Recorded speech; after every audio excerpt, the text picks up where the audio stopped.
JJ, you said at the half you were impressed with the shot quality that you were generating, and it seemed like that carried over into the second half as well. But how about the defensive consistency and kind of what you got from Hayes and Koloko holding things down with AD out? Both those guys were fantastic.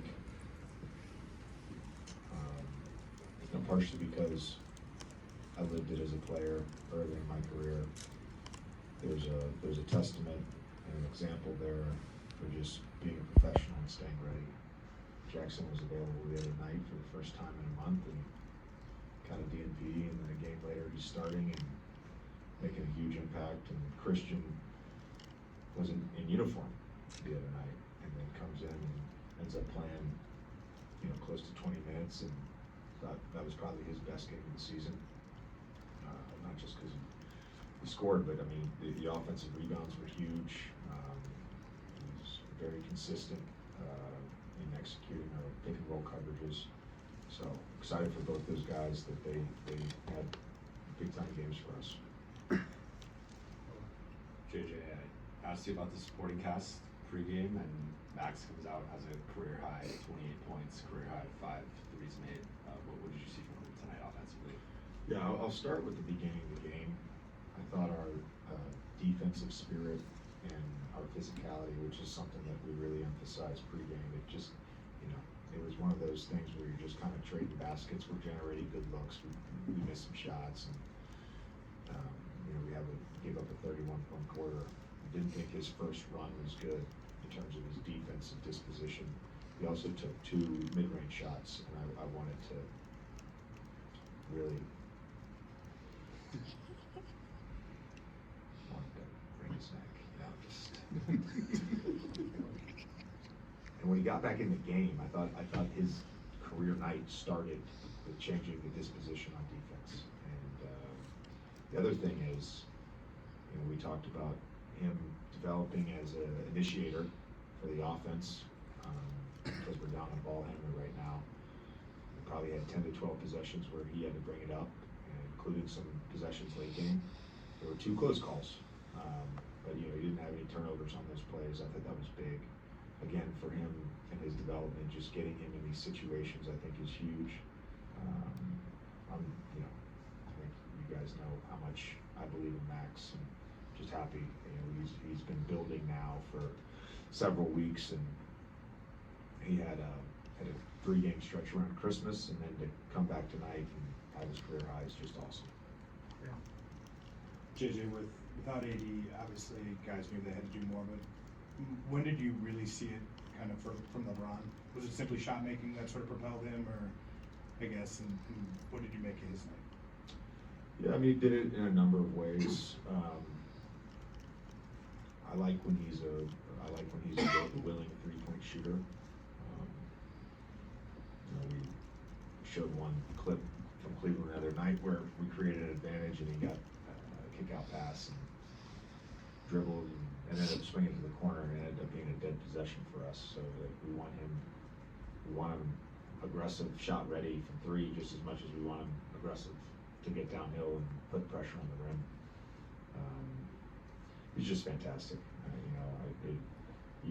There was a couple possessions where even before they cut it to 4, it was 8, 9, whatever, and because of their switching and us playing small and not having AD out there, there was a couple possessions that seemed like they were dead possessions, and he just bailed us out. So just another 38-point game for LeBron. JJ, we talked to you earlier in the season about Dalton, and you said something along the lines of, at some point, your confidence is just going to click, and then he'll kind of take off from there. Max is younger than Dalton, but he's in year 3, and you alluded to the stretch he's kind of been in. Is this it kind of clicking for him? Is that what you're seeing for him? And could this be him entering into a different phase of his career before our very eyes? Yeah, I don't have any expectations with Max as it relates to scoring right now. I think that part of his game will continue to develop both on and off the ball. I know all guys want to score, and it's not to say that you can't have nights like this, but I think again, I'll use my own experience. You have to learn how to be a pro. And by that, I mean, you have to learn how to do the same things every night to the point where you're reliable and the coach can't take you off the court. And that's where the growth I've seen from Max over the last 6 to 8 weeks. I asked you about this after the Golden State game. Tonight was the 5th time this season you guys have taken at least 43s. 2 of those times came without any playing at all. The other time was the Golden State game where you only played 7 minutes. Do you feel like there's a formula for you guys to be a higher volume three-point shooter? It seemed like we talked about, but also I guess having him, obviously one of the best players in the world, having him also available. Yeah, you got to find the balance. We're trying to do more. And I was thinking about your question. It was a very thoughtful question pregame about our pick and rolls going up, and I was thinking about it some more. And I think one of the things that we've probably done less of, actually I know we've done less of, is just our wedge punch action. And partially it was, we got really lazy with our spacing. We got lazy with our screening angles, and he's catching the ball at 19 feet in a butter situation. It just wasn't good for us to do that, and we really want to have AD being dynamic and playing on the move. That's where we think he really has an advantage. And it's not to say we haven't posted him, because we have, but when we can play fast with space, that generally leads to a higher three-point volume. So we're always going to try to find that balance. Coach Becker, earlier in his career, Max was back and forth between here and South Bay. When you got here, what were things that you identified with him that have allowed him to be able to contribute at this level?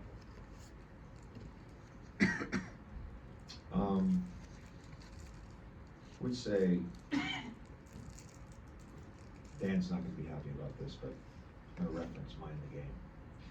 And the very first episode, I talked about what I think a good basketball player is, and it's not a bag. It's love of the game. It's the care factor. It's competitiveness.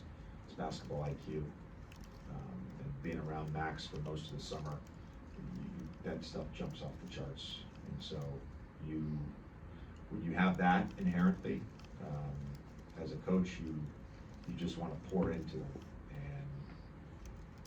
And it's not to say that I haven't held him accountable, because I have, but I'm also willing to live with some growth mistakes from him.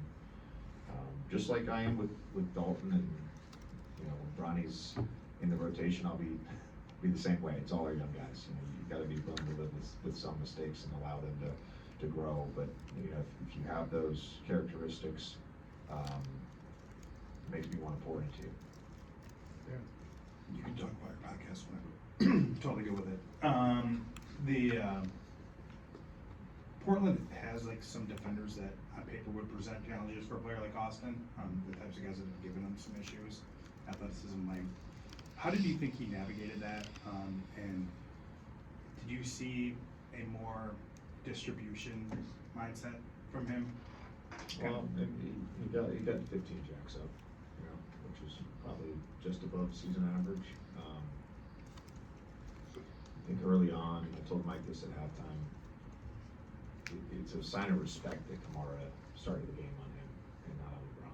And Austin has really been, as much as LeBron has been awesome, Austin's been like an engine for us recently. I think coming into tonight, he was averaging 22 a game, 8 assists, 6 rebounds on 50-45 splits since he came back from injury. So I told him earlier, I was like, you don't have to bring the ball up every time.